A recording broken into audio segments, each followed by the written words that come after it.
Hi, my name is Bethany Dupree, and I am going to discuss something today that holds a big piece of my heart, but it's also a very controversial subject that a lot of people do not like to discuss. My discussion, persuasive speech today, is about abortion, and I am 100% pro-life. I always have been. I have been through this situation myself. A little bit of background about me is that I got pregnant when I was actually 21 years old, and if I would have taken the easy way out, yes, I would have gotten an abortion. Um, but I thought about it over and over and over again and processed the outcomes of what I should do and what I shouldn't do. And in the end, I ended up having my son. It was not easy. My parents were not supportive whatsoever. My mom actually offered me to give me $10,000 to have an abortion. She was not for the pregnancy at all. I was too young. I was in school. There are a million reasons as to why I should have had the abortion.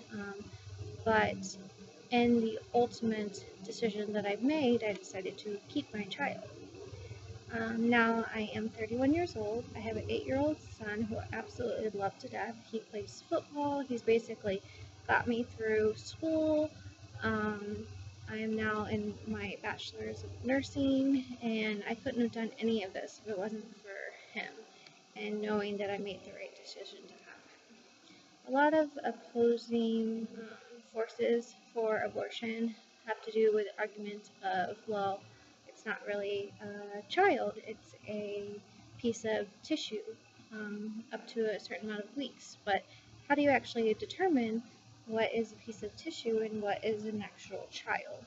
Um, there are a lot of eggs, eagle eggs, for example, turtle eggs. I live in Florida, so if you go to the beach, you see protection of turtle nest eggs all the time. It's a federal law, and if you mess with these things, you could go to jail for a certain amount of time or possibly be fined.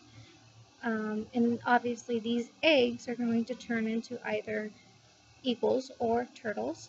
Um, so, what's the difference between that and an actual human child?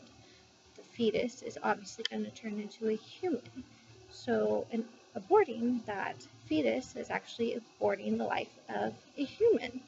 So, that argument I don't really see a valid reason. Also, abortions can happen up to 24 weeks. The age of viability for a child is 22 weeks. So, a lot of times, a 22-week baby probably would not make it through, but with new technology and advancements in healthcare, those children do have a fight and drive to live, as opposed to just killing them off while they're inside of you. Also, another opposing argument is, well, women need certain rights, and they should have certain rights because it's their own body. Well, it's their own body, yes, but it's also a child that they're carrying, which is not part of them. That child could have a different blood type. That child has a totally different DNA. It has part of its mom and part of its dad. So I think both people in this situation should have arguments as to whether or not the child lives or dies. Um, Another argument that you get a lot of times is, well, what if the mom has been raped? Well, a lot of times when abortions happen, the mother was not raped. That is a small proportion of the amount of abortions that happen. A lot of times it's just used as a secondary form of birth control as opposed to, well, I got raped, so I don't want to keep this child. In certain situations like that, those things can be discussed and that can be further developed in deciding whether or not to go with abortions. But either way, it's still a child, it's not the child's fault, and I strongly believe that abortion should not happen.